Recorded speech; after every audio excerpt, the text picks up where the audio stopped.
What's cracking, everybody? Welcome back to the channel. New video.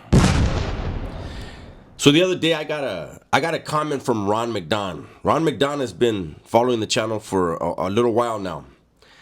And the question he asked was this, or the comment he left, I should say.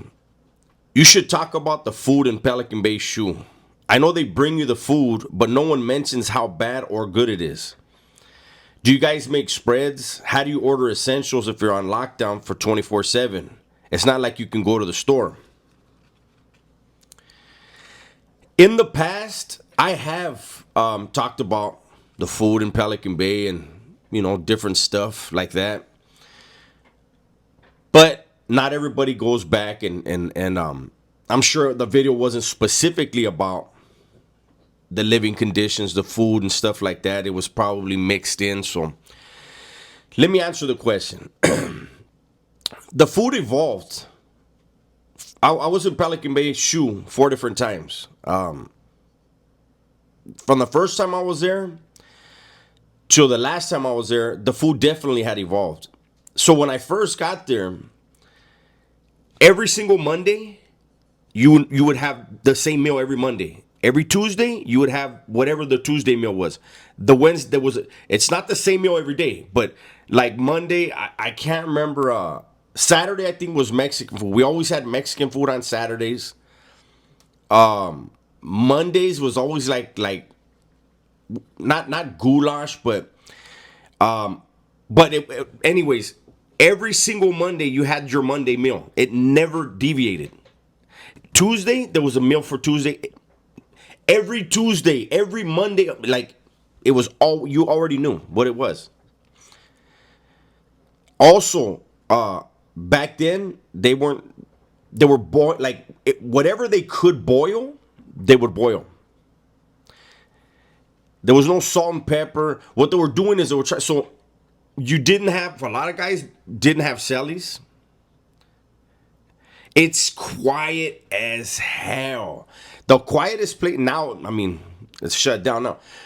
But the quietest place you can think of, that was Pelican Bay Shu. So your sense of hearing was gone.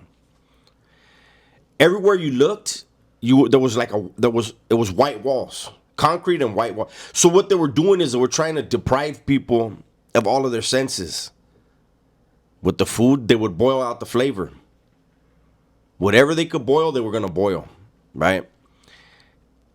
And if you take away people's senses, they tend to lose their mind. That was the goal, right? Now, ordering our essentials. So we did have Canteen. You'd get Canteen once a month. When I first went to the Shu, your max draw was $35 for the entire month.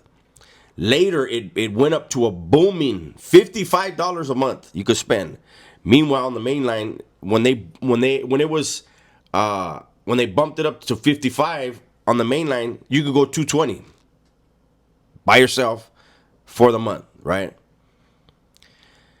There would be a specific day you'd get. For one day they would come and they would bring you your so we would get our, like, pancake days. You get your syrup packs, little syrup packs, right? You save those, empty them out, wash them out. When Canteen comes, they're gonna remove your deodorant from the plastic and they're gonna put it in a cup. You're gonna cut that in half. You're gonna slide that into your syrup pack and tie it up so it doesn't dry out. Same thing with your toothpaste. They're gonna put your toothpaste in a cup. You're gonna get it with your spoon, your spork. Fill up your syrup packs. That's your toothpaste container. All your chips were gonna come in brown, like paper lunch bags, right? Obviously, that's only gonna last for a day or two, and it's gonna go stale. We could get the max was 10 cup of noodles.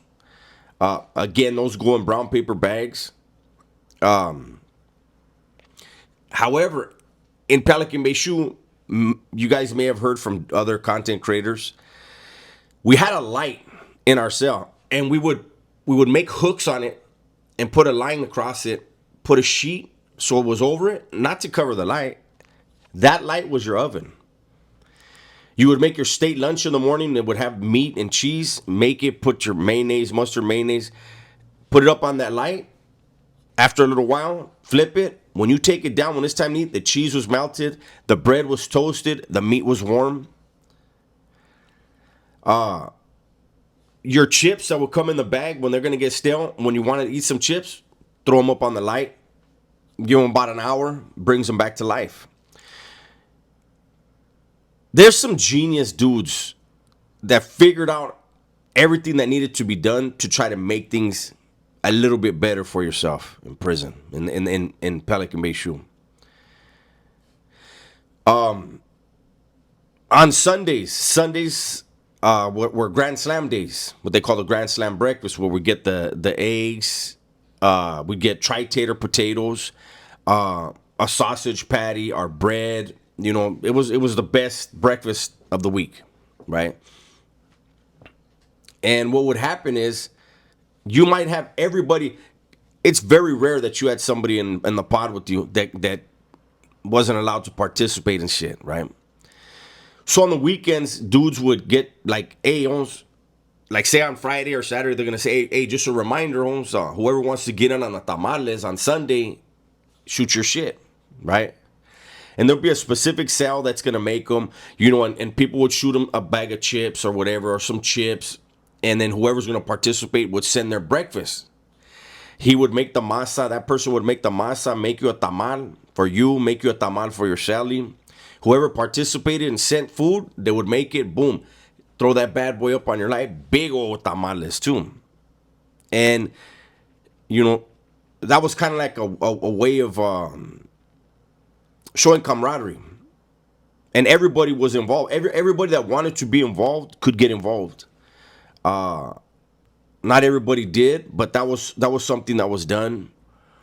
They would also make these things called G bars.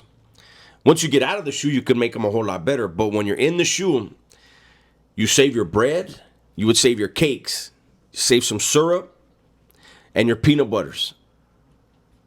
Once a week, you'd make you'd smash it all together, mix it all together, smash it up, and you make a bar, like you make a big, like a cake basically, and you would chop it all up into bars and wrap them up in wrap it up in wax paper, which comes from the cookie bags that they give us in our lunch. You'd put it in the cubby hole on the bottom of the lower bunk. There's 2 cubby holes. They get pretty damn cold. And you just put your G bars in the back. Those were like, when you're hungry, you eat that G bar, it gave you your energy, the energy that you needed. If you're going to work out hard, you're going to eat a G bar after. It's going to sustain you from all the calories that you just burnt off. The food in Pelican Bay was not good. It was very rare that you're going to find a prison where the food tasted good. I remember Corcoran Shu.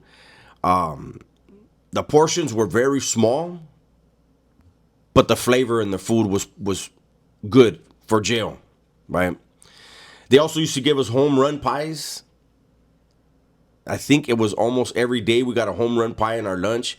And we definitely got fudge stripe, the Keebler fudge stripe cookies. We got those in our lunch all the time at Corcoran Shu. Other than that, Corcoran Shu was a complete mess. I couldn't stand that place. I was glad when I went back to Pelican Bay. It was the pettiest prison I had ever been in. Literally, they would film you in your cells working out and then give you a 115. Give you a write-up for calling cadence, which was going to be used against you later to try to validate you. I did the video on validations yesterday. But Pelican Bay had everything. Pelican Bay Shu. Somebody else asked me, Danan. I know Danan personally. He asked me about dope in the shoe. Was there dope and how often did it come through? There definitely was dope. I didn't use, but there was. It wasn't as obviously not as frequent as on the main line. But especially prior to, like, I can mention it now because it doesn't matter. But prior to the Access and Walking Horse and all them becoming the vendors, and you had to get your packages through them.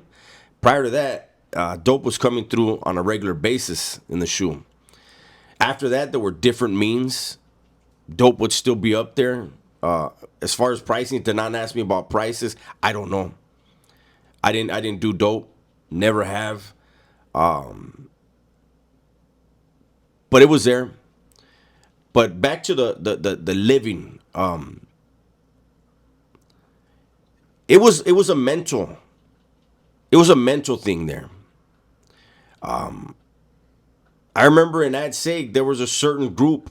I'm not gonna say which group, but there was a certain group that when they would get their, get their 115s or their 114s, come back to Ad Segs,